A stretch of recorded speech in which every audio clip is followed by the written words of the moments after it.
you got a new sucker shit for us? I was thinking. Uh-oh.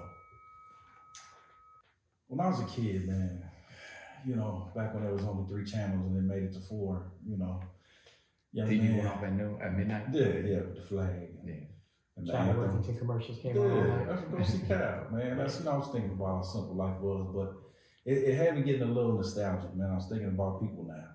Mm-hmm. And so this is about the people who learn something new and then they try to retrofit it to their whole life. Okay? So this is what I'm gonna call the Sesame Street niggas.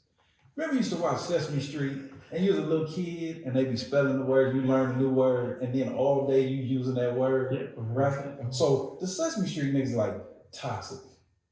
Now, everything you've ever had in your life was toxic because you learned a new word on Sesame Street. So when you were 16 and he wouldn't take you to the prom, now that's a toxic relationship, right? You wanted to go to some steakhouse and he wouldn't take you, now that's toxic. No, that's called growing up. That's called relationships. Okay, stop trying to fit everything into the new words you found. So the sucker shit is you Sesame Street niggas. Big Bird, Elmo, and Snuffy. I'm down with Oscar. I like to count. I like the count.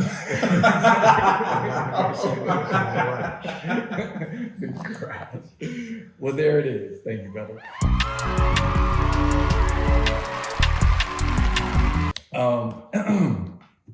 Yo, welcome. Let's get it cracking.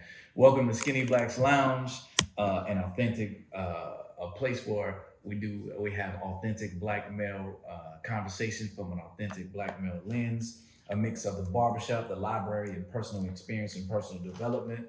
And I welcome. My name is Rob, aka Skinny Black. To my left, Brendan. yeah, and to his left, JT, period of silent. I'm on. there it is. And behind the boards we have DL. Who is DL at Instagram? Y'all want to check him out? Man, some powerful stuff. We got a couple of great topics we want to get into this evening. And let's start it off. First thing, let's talk about ownership. One thing that we talk about on the surface is ownership, right? We talk about owning property, owning businesses, owning cars, owning other motherfuckers. But when we talk about ownership, Jay, man, I really dug what your perspective on ownership. Why don't you drop that on? Well, in a prior conversation was we were talking about ownership, and it was in the business space. Mm-hmm. But nothing happens without your mind or a thought first. Mm-hmm. If I decide to get up and walk out, I have to think about that first. So the first space and place of ownership is your own mind and your own thoughts. In business, they talk about recycling black dollars. Okay, well, what we do is recycle old thoughts that aren't even ours. We don't examine where these things come from, okay? And who it benefits, why it was passed down, and yet and still we use these as mantras for our life. So the builder of the cage you're in could very well be yourself. Ouch. Man. In any kind of interaction, positive or negative, before you make a movement in that space, you have to ask yourself what you contributed into that interaction, positive or negative. And we could speak to the negative because it's a lot easier from that perspective. So the first thing we need to do in an ownership sense is, well, what did I contribute to this interaction, to this negative interaction here? Am I looking at it through the proper lens? Am I processing this information through from an emotional perspective? Am I bringing my biases into this? What's this person's end game in this interaction? If they have any at all, they just may be into chaos and it's just what they do. But if they have an end game, then I can assess what the interaction was based on that. But I always have to put myself in the situation and ask myself, how am I participating in this? You know, what am I contributing to this space, to this interaction? You know, and I have to take ownership of what my involvement is in it.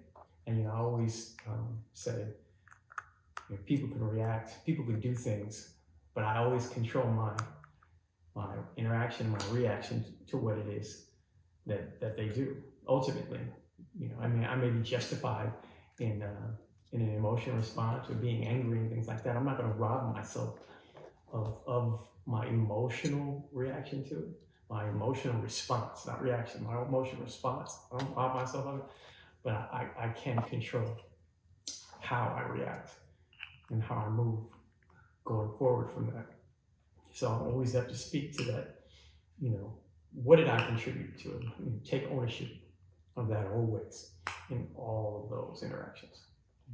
Go A ahead. sentence that popped into my head. Look at what you made me do. Mm. So you just gave up the entire ownership of your being to somebody because of words, because of they did something. So that's how easy it is to get you off your square. Mm. And like you said, that doesn't mean you don't feel everything. Okay, but you're in total ownership and control of who you are, and how you present in the world. Your reactions completely up to you. Your response, you know, how you process that, you know, don't be in denial if something puts you in a certain space. You know what I mean? Don't be in denial of it. If you that's how you create a trick bag for yourself. You start telling yourself that what you're feeling is not what you're feeling. And then once you get into that space and then you start denying it, you know, if it's insecurity, say, hey man, it's insecurity. Do I need to work on this insecurity? Perfect example. In a dating space, right? When I'm dating a woman, I tell them all the time, I'm cool on meeting your exes that you don't have like children with or some kind of, you know, permanent bond that needs to be there. You know, I don't need that introduction. I'm cool. Right? And most women say, wow, that's like wildly insecure. And I'm like, so? I don't care. I don't need to dap up the dude with carnal knowledge. I don't, because there's some weird dudes who like to sidle up to their former flames dudes and assess and play those weird games. And yeah, I'm just not that dude. Is that insecure? Perhaps. What kind of conversation you gonna have? Hey man, that butterfly tattoo on the thigh. Like, what are we gonna talk about? Exactly. And so, I mean, within that, like, I'm not going to be in denial that you know, that made me uncomfortable. It makes me uncomfortable, and I just don't want to be there. You know, and so there's no amount of you telling me, "Oh, that's insecure. You shouldn't be that way." Right. It's going to make me feel otherwise. Like, nah, son, I'm cool. Well, let me lay another layer on top of that because it's perfect. Oftentimes we've all been in the same spaces. Actually, I was about to say we've all experienced, but we've actually been in the same spaces to where we weren't able to have ownership of our own feelings or emotions. Right? We've been asked questions. We've responded to those questions with our feelings and emotions, and we've been told, "No, that's not it." Like, wait a minute. You just asked me. How are you going to snatch my emotions, my feelings from me, right? How you gonna snatch my actions from me, right? So you won't even let me own my own feelings and emotions, right? So people telling us, no, that's not true. So when you talk about contributing, how am I contributing to a negative situation? So how are people around us, you know, in these conversations, how are they asking them that same question? How am I contributing to a negative situation to where, and this goes to the man space, right? Oftentimes, especially Black men, we get asked our feelings and emotions, which happen, and it's like, that's not true. Then we react, we respond, and then we're like, what are you talking about? You asked us and we gave you a question, they don't like the answer, and now it's a problem, right? So, you know, and it's about that. I love what you said about loving that chaos shit. So I saw you chomping. Nah, just thoughts. I've been on the giving and receiving end of this one, but I've been far more on the receiving end of what you're giving, what you're talking about, and it's this. You're not a person. You are an actor in a movie or screenplay that someone has already written. And when you are telling them what you're really thinking and feeling, you're messing up your lines. My bad.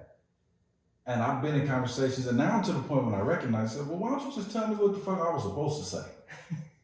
Because you're not interested in how I'm really thinking, what I'm really feeling.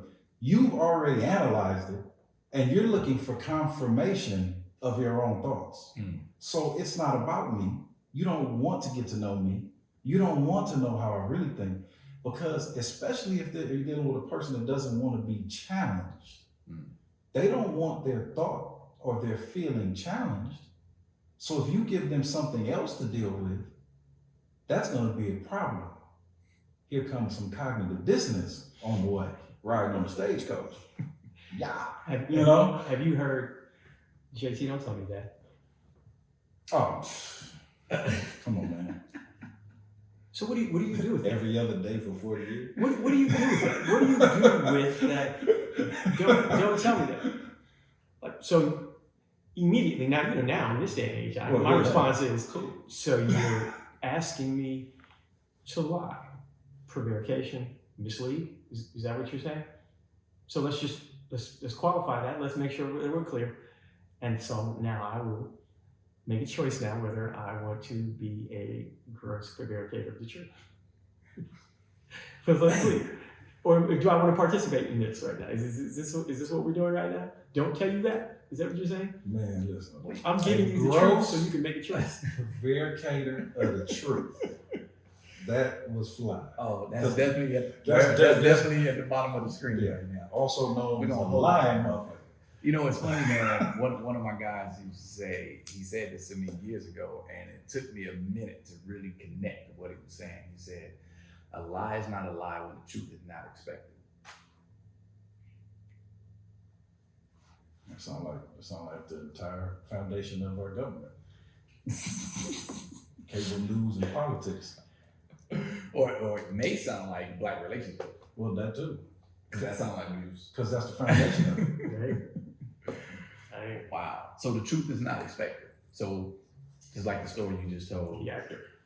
about You got to read from the script. one with Taylor and Oh, yeah. Yeah, we get to that. in the fact. All right.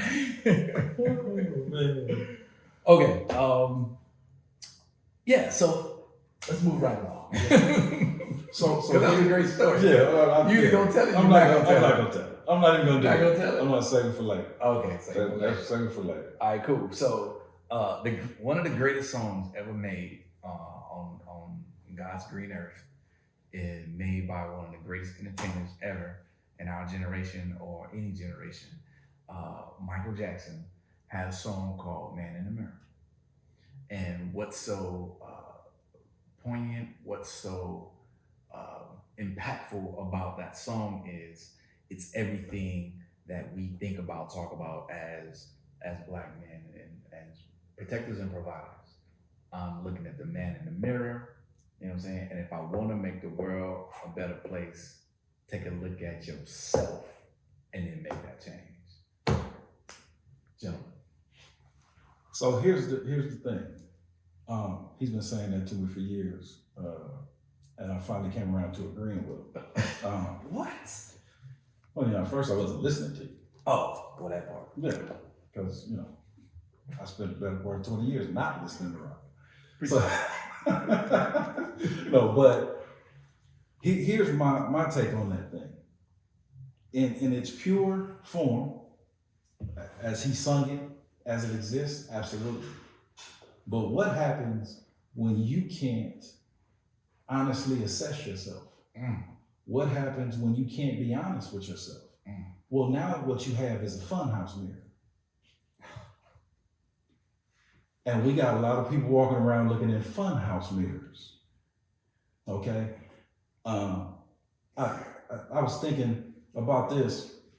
There are people that I've met that the saying on their t-shirt is far more witty and charming than they've ever been. But I'm gonna put the t-shirt on so I can appear charming and witty, and that's what I think I am because I wore this t-shirt. Okay, that's a statement or one sentence. But if I talk to you for 15 minutes, I'm like need to pop no-dos.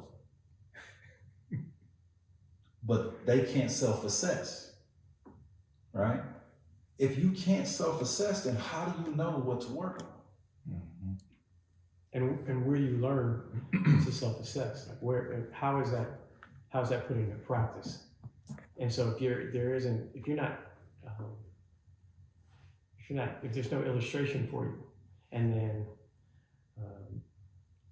a specific place to put that process into practice, the whole repetition is retention aspect of it, then you don't even have a platform, you don't even have a beginning point to create that. So there's, we have these little microcosms in these different spaces where if you don't have anybody that's analytical in your life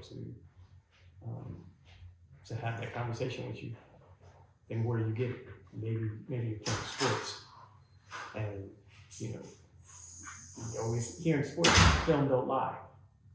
And so you be in a position, whatever the sport is, and they'll ask you what you saw. Football-wise, as football comes out, I think, well, what did you see? And the kid would just create this yarn about, well, I saw the linebacker. He stepped across my face. You know what you said, Coach. The backer steps across your face. You know what I mean? You check for the guard because he's pulling. I stepped there. And I'm like, so that's what you saw. Well, let's look at the film. And none of that happened. So, but I can prove empirically with the film that he was choosing to look at the space. Either he was lying or just not looking through it with the proper ocular cavity, just to examine. He's looking at something really different. He hasn't been trained to see it properly. So what people do is they run this misdirection because we're not a living DVR. So as you're saying something and you say, wait, that's inconsistent, and you want to get them to reflect on inconsistency, as soon as you call them on it, well, that's not what I said. Well, that's not what I meant. And then they start to flip it and they start playing verbal gymnastics as opposed to just sitting there and assessing and just taking that, that certain level of humility in space and saying, hey, maybe I was wrong. Maybe I didn't see what I thought I saw. Or heard what you thought you heard. Or heard what I thought I heard. Maybe my emotions are dictating how I'm processing this information. And my emotions could be in a space that has nothing to do with this interaction right here that's in front of me. And I'm somewhere else. And I'm reacting to this person in a way that's not necessarily justified. So how do we create a culture where people take that ownership and then create a paradigm specifically for young men on how to properly self-analyze? Well, first of all, man, they don't hand out gold medals in conversations. So I'm not about to do verbal gymnastics with somebody over one word in a paragraph that they can focus on and try to take it back.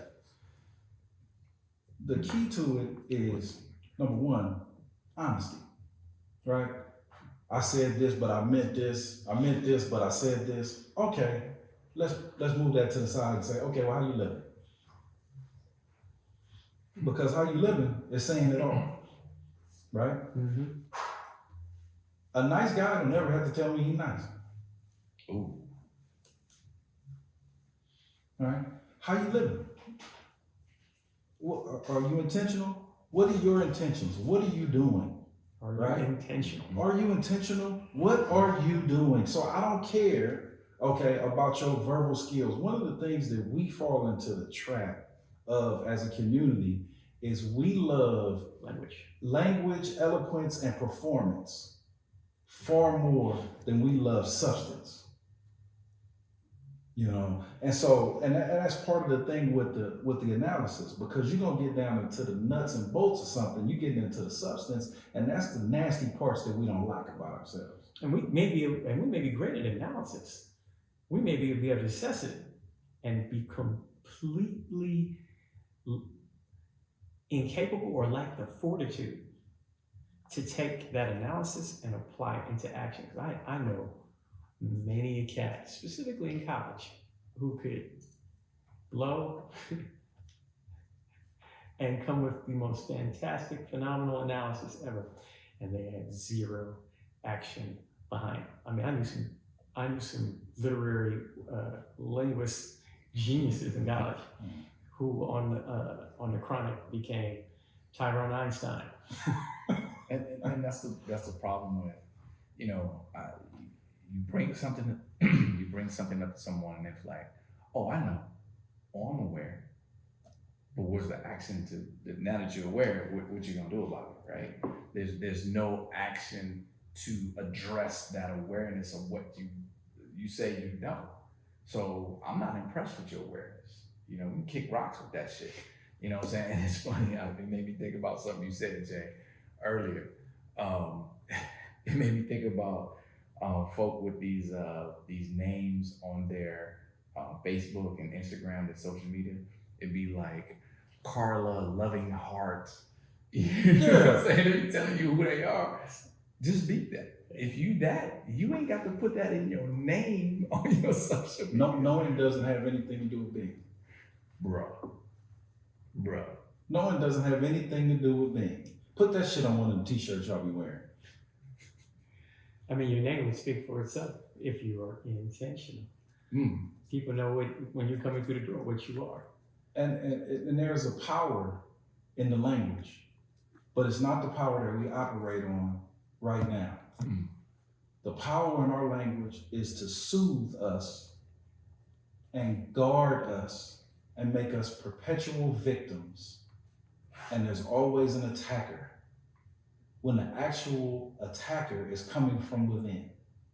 So I'll tell the story now. I'm with my daughter today, and she's telling me about teenage stuff, because I don't know nothing about it. And she's telling me about this thing, about a bunch of TikTok kids at this house. And she's going through everybody. And she was telling me about the gay black kid and the trans one. And she's trying to show me pictures while I'm driving. I'm like, we're gonna die. Okay, we gotta, calm down, right? But then she goes into this one inspirational girl, right? And she was like, and she's so positive because she's plus sized. And I said, oh, she's a little fat girl, right? And she was like, Daddy, you can't say that.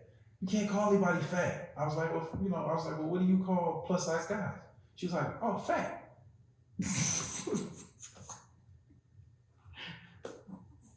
I love her. Yeah. And by saying this, She's mine, man. we're not in denial of the history of objectifying women into a specific space. That's not in denial of it. Mm-hmm. But we have to be able to see the absurdity of these titles and the extent by which, people take them to say certain things to not be offensive. Like if you're going to apply it, then apply it universally.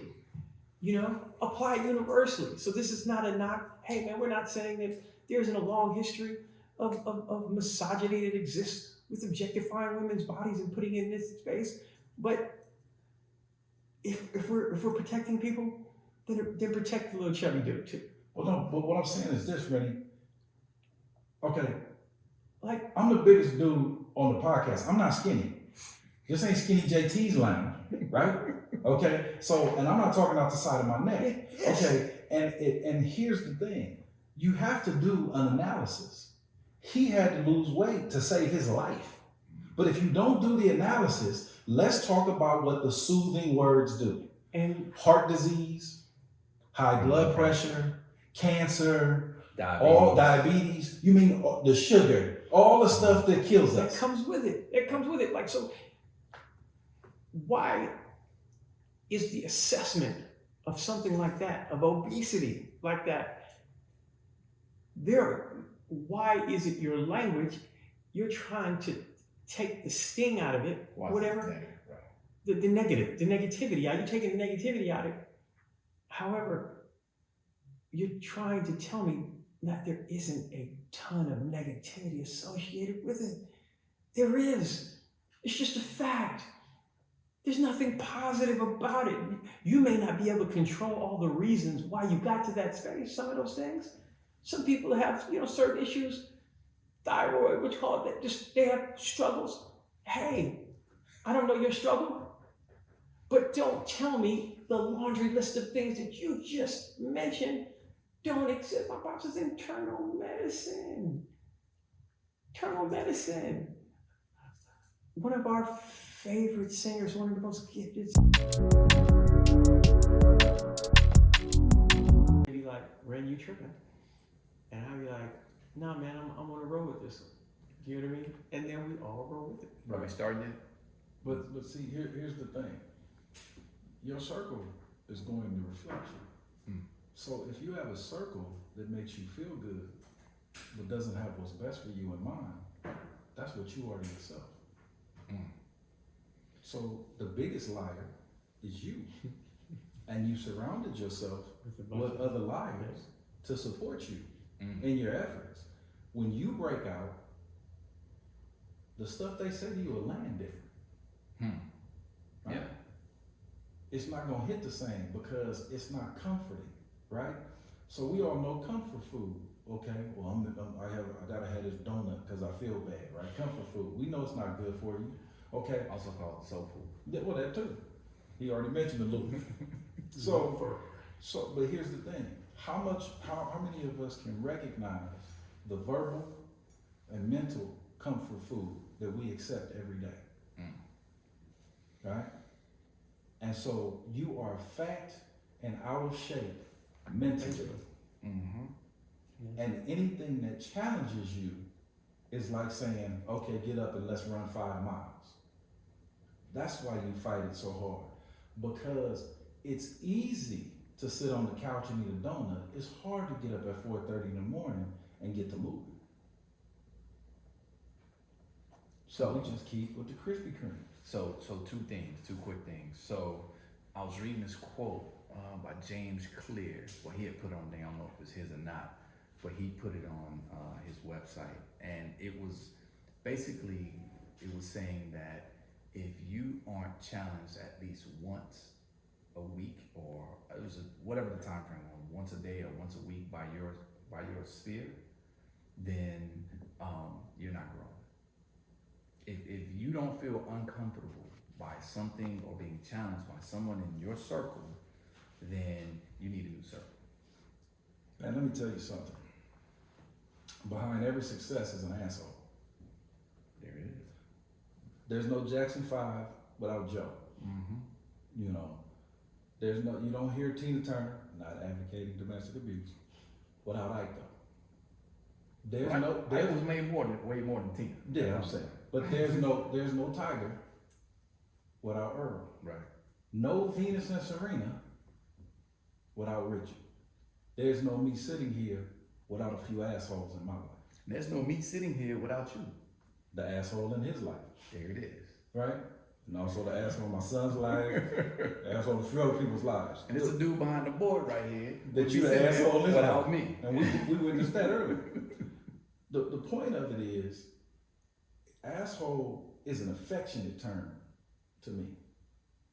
That's the person that's honest, that'll call you out, that's sincere, and is saying, I'm not gonna let you go that way without saying this. And if you make the choice, like you said, the information was there. Right. There was a person that was in my corner for real. The asshole teacher was usually your best teacher. Even if it was addition by subtraction. Right. You know, so you might want to pick up an asshole too, or become the asshole in your own life. In the mirror. So not the funhouse mirror. Yeah, get away from that shit. So here's some tools as we think about the things that push us to be our best selves. you know, I'm always gonna push as a life coach. You know, I'm always gonna push meditation. Get quiet, listen to the universe, or prayer, whatever you want to call it. Exercise, move your body, stretch. Read, put something different in your mind, stretch your mind, stretch your perspective, and drinking water. Put some water in your life. You know what I'm saying? Don't reach for that Dr. Pepper. And with that, gentlemen, Drink a lot of soda, so they call me Dr. Pepper. There it is. Quote from James Clear. I quote, I turn, work on your left.